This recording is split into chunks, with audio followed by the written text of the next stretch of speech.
এই মুহূর্তে যে খবর আপনাদের জানাবো, আদালত চত্বরে মোহরি এবং মক্কেলের মারধরের অভিযোগ একে অপরের বিরুদ্ধে। জামিন করাতে এসে মক্কেলকে মারধর করার অভিযোগ উঠল, আর সেই ছবি তুলতে গেলেই সাংবাদিকদের বাধা, তাদের ফোন কেড়ে নেওয়ার চেষ্টা। আপনাদের জানিয়ে রাখবো, ফের গণতন্ত্রের চতুর্থ স্তম্ভর টুটি চেপে ধরার মতো ঘটনা ঘটল। আদালত চত্বরে মোহরি এবং মক্কেলের মধ্যে মারধরের ঘটনা ঘটছিল, আর সেই ছবি তুলতে গিয়েছিলেন আমাদের সাংবাদিক, আর তাকেই মারধর করা হয় এবং তার হাত থেকে ফোন কেড়ে নেওয়া, ছবি তুলতে বাধা দেওয়ার অভিযোগ উঠছে।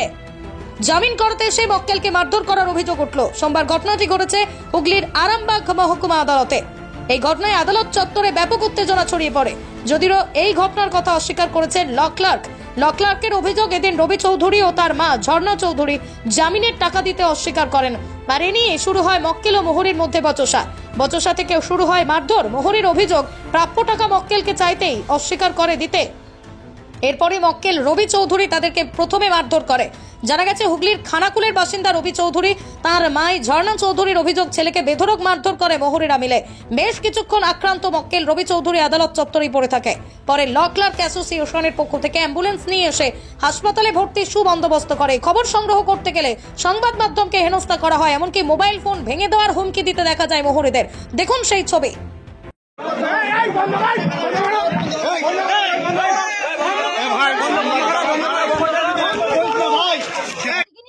বলে আমার ছেলেটা এগিয়ে গেছে, সেও মারামারি করেছে, আমার ছেলেও মারামারি করেছে। সেই জন্যই সবাই সিভিক পুলিশ, সবাই এখানে উকিলটা, সবাই আমার ছেলেকে মেরেছে। কান মতোই পেটে ফেটে সবাই মিলে লাথি মেরেছে। একজন যদি ভুল করতেই পারে, সবাই তো সংশোধন করা উচিত। তা জন্য করে সবাই যদি পাবলিক মারে, তাহলে সেটা তো আমার মরে যাবে। সেটা দাঁতি পড়ে গিয়েছে, ছেলেটার মাথায় জল ঢালতে হলো। তাহলে গরিব মানুষ যদি একটা ছেলে মরে যায়, এখানে প্রতিবাদ করার লোক নেই বাবা। না, কেউ নিয়ে যায় না আমার ছেলেকে, আমি কি করে নিয়ে যাবো? আমার ছেলে এখানে মরে যাবে, কি করবো? গরিব মানুষরা তো মরে যেতে এসেছে। গরিব মানুষের ক্ষমতা নাই, পয়সা নাই। যদি পয়সা দিতে পারতাম তাহলে তাতটা মারপিট হতো না। গরিব মানুষ দিতে পাইনি। কি জন্য কোর্টে এসেছিলেন? উকিলে এইখানে হাজিরা দিতে এসেছিলাম বাবা। কি কেস ছিল? 220 কেস ছিল আমাদের। দুটো ছেলেকে শুক্রবার দিন তুলে নিয়ে এসেছিল, তার জন্য শনিবারে আমি হাজিরা দিয়ে ছাড়িয়ে নিয়ে গেছি। আবার আজকে কেস তুলতে এসেছি। কোথায় বাড়ি? কোথায়? খানাকুল। বৌমা কেস করেছিল নাকি? বৌমা কেস করে না, পাবলিক কেস করেছিল আমাদের ওখানে। ছেলের নাম কি? ছেলের নাম রবি চৌধুরী। কার নামে অভিযোগটা ছিল? তিরু চৌধুরী। থেকে সেও আমার ছেলে। তার বিরুদ্ধে অভিযোগ ছিল? হ্যাঁ হ্যাঁ, তিনজনেই আমরা এসেছি, আসামি তিনজনই আছি। আমরা তিনজনই এখানে হাজিরা দিয়ে গেছে। দুজন আমাদের পরশু দিনে শনিবার দিন, আর আমাকে শুধু জড়ি দিয়েছিল। ছেলেকে এই ধরে নিয়ে যাই, মা তো যাবেই, মাকেও জড়ি দিয়েছে। সেই জন্য আমরা তিনজন আসামি আজকে হাজিরা ফের দিতে এসেছি এইখানে। তার জন্য এরকম আমার বড় ছেলেকে মারে নাই, আমার ছোট ছেলেকে মেরেছে। আমি ধরতে গিয়েছি, আমাকেও তো মারছে। আমি তো এরকম করে ছেলেটাকে ধরেছি, আমার ছাপিও আমাকে ছেলেকে মারছে। যারা মারছিল তারা কি সব যুবক? হ্যাঁ, সবাই কিন্তু যুবক। তারা এখানে আর কেউ তো নাই, সবাই তো পালিয়ে গেছে। উকিল ছিল, মোহরি ফহরি সবাই ছিল। সব মোহরিরাও মেরেছে। উকিল মোহরি সবাই মেরেছে।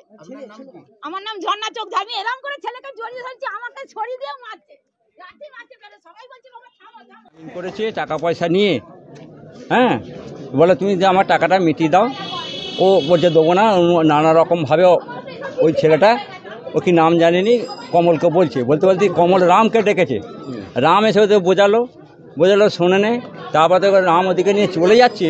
হঠাৎ করে আমি দাঁড়িয়েছিলাম, আমাকে এমন ঠেলে দিয়েছে ছেলেটা, দিয়ে আমি পড়ে গেছি। আর উঠে যেয়ে গুরুপদকে মারতে আরম্ভ করেছে। এবার তারপরে যা ফল হয় তাই হয়েছে। কে প্রথম মারল?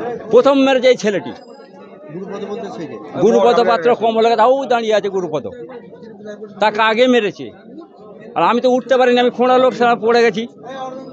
তারপরে আপনারা সবাই মিলে মারলেন? না, সবাই না, ওরা মিথ্যা কথা বলছে। ভদ্রমহিলা যেটা বলছে নাটক করছে। এখানে অনেকেই ছিল, সোহরাব হোসেন থেকে আরম্ভ করে সব ছিল এখানে। উনি নাটক করছেন ভদ্রমহিলা। আমার ধন্যচন্দ্র আমাকে ঠেলা, আমি দাঁড়িয়েছিলাম তো। আমি একটা কেসের ব্যাপারে এসে সুকান্ত, না আমি দাঁড়িয়েছিল, আমি এবার দাঁড়িয়ে আছি। বলছি সাংবাদিককে কেন মারধর করলেন? কেন কে সাংবাদিক মারধর করেছে? কে কে কে করছেন কি করে? এই তো করছে, আচ্ছা শুনুন না, আমি তো জানিনি কে কে কি করেছে। আমি তো এখানে পড়ে গেছি, ওরকম কোনো ঘটনা হয়নি, আমি জানিনি, এরকম কোনো ঘটনা নেই। আমি বাজে জানিনি। কথা, ওসব কিছু হয়নি। ভিডিও ফুটেজ আমরা চালাবো। না, না, হয় চালাক না আপনারা। এটা চালাবো। না চালাবেন, কিন্তু আমি জানিনি, আমি তো এখানে পড়ে গেছিলাম, উঠতে উঠতে আমার আমি মোহরি গাছ। দুজন অ্যারেস্ট হয়েছিল, ওই ভদ্রমহিলা ছেলে দুটো ওখান থেকেই ফোন করে আমাকে বলেছিল যে ওই দুটো অ্যারেস্ট হয়ে যাচ্ছে, ওদেরকে জামিন করে দিন। জামিন পিটিশন যথারীতি করেছি। ম্যাডাম যিনি জয়েন্ট এসিজিএম এর চার্জে ছিলেন, উনি অনেক দিনের অ্যাবসকন্ডার, ওরা কেসে আসছে না বহুদিন ধরে, চিটিংবাজি কেসের কেস। উনি অনেক রিকোয়েস্ট করতে উনি জামিন দেন এবং বলেন ইন্টারিম জামিন, অস্থায়ী জামিন, যে ওনার দিকে এখানে প্রডিউস করে দেবেন যে কোর্টের মামলা। আমি জামিন করে দিয়েছি, টাকাও তেমন দেয়নি, 6-4 টাকা দিয়েছে। আমি দেখ এই এত কম পয়সাতে জামিন করা যায় না, ওই দিনে আসবি বাকি পয়সা দিবি, সেটাই বলেছি। আজকে এসে আমার সঙ্গে দেখা পর্যন্ত করেনি, অন্য জায়গায় এসে বসে আছে। এবার সেই ডাকতে গেছি, আমাকে মারতে যাচ্ছে, দুবনি টাকা পয়সা তুই যা পারিস কোর্টকে যা, মুখ তুমি খেলতেন। এই হচ্ছে ঘটনা। এবার আমার অ্যাসিস্ট্যান্টটা যখন গেছে, তাকে যে দুম করে আগে খুশি মারবার পরই ঝুনোপুনি করে লেগে পড়ে, লাগবার পরই 2-4 জন মহরি এসে একটু ধাক্কাধাক্কি হয়, আর এই জিনিসটা ঘটেছে, এই ব্যাপারটা ঘটেছে। আপনার নাম দাদা? আমার নাম দিলীপ খামরুই। মৌরি এখানে। হ্যাঁ, আর শুনতেই তো শনিবার দিন ওই দুটি ছেলের ওয়ারেন্ট হয়েছিল এবং সেখানে আমাদের কমল খামরুই যিনি ল ক্লার্ক আছেন, উনি জামিন করিয়েছিলেন। তো ওনাদের আজকে আবার দিন আছে, সেই জন্য এসেছিলেন। তো যাই হোক, পয়সা বাকি থাকুক বা পয়সা না দেওয়ার কারণে ওনাদের মধ্যে কথাবার্তা চলছিল এবং কথাবার্তা হতে হতে একটা বচসা হয়। বচসায় চলাকালীন কিছু উপস্থিত ব্যক্তি এবং এখানে আসা লোকজনের মধ্যে বচসাটা উত্তেজনার পর্যায়ে যায় এবং সেখানে ঠেলাঠেলি হয় এবং সেখানে বহু লোকজন ছিল।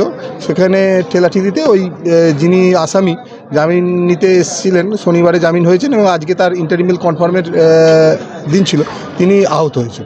এছাড়াও আমাদের ল ক্লার্ক গুরুপদ বলে একজন আছে, যার সাথে বচসা হচ্ছিল, তিনিও ওই ভিড়ের মধ্যে আহত হয়েছেন এবং তিনি চিকিৎসার জন্য বোধহয় হসপিটালে গেছেন। কে কাকে মারলো? কে কাকে মারলো, এখানে তো প্রায় 40-50 জন লোক জড়ো হয়েছিল। মারামারি হয়েছে কি ঠেলাঠেলি হয়েছে অ্যাকচুয়ালি হয়তো, এবং এই 40-50 জনের মধ্যে কে কীভাবে ঠেলাঠেলিতে আহত হয়েছে সেটা এই মুহূর্তে বলা সম্ভব নয়। আপনার নামটা দাদা? সুকান্ত হালদার। ওই যে সংবাদ মাধ্যম খবর করতে এলেও ফোন কেড়ে নেওয়া হয়, এই বিষয়ে কী বলবেন? দেখুন, সে বিষয়ে মানে সুনির্দিষ্ট কোনো অভিযোগ বা সুনির্দিষ্ট কোনো তথ্য আমাদের জানা নেই। তা সংবাদ মাধ্যমের ফোন কেড়ে নেওয়া বা সংবাদ মাধ্যমের ঠেলাঠেলি করেছে এমনটাই অভিযোগ। ঠেলাঠেলি, এবার বহু মানুষজন জড়ো হয়েছে, তার মধ্যে ঠেলাঠেলি হতে পারে এবং তার মধ্যে স্থানীয় লোকজন আছে, বাইরে থেকে আসার লোকজন আছে কোর্টের মধ্যে। তো সেই জায়গায় দাঁড়িয়ে যদি কোনো ফোন মিসিং হয়ে থাকে বা ফোন যদি হারিয়ে যেয়ে থাকে, সেইটা কাঙ্ক্ষিত নয়, এটা আমার মতামত।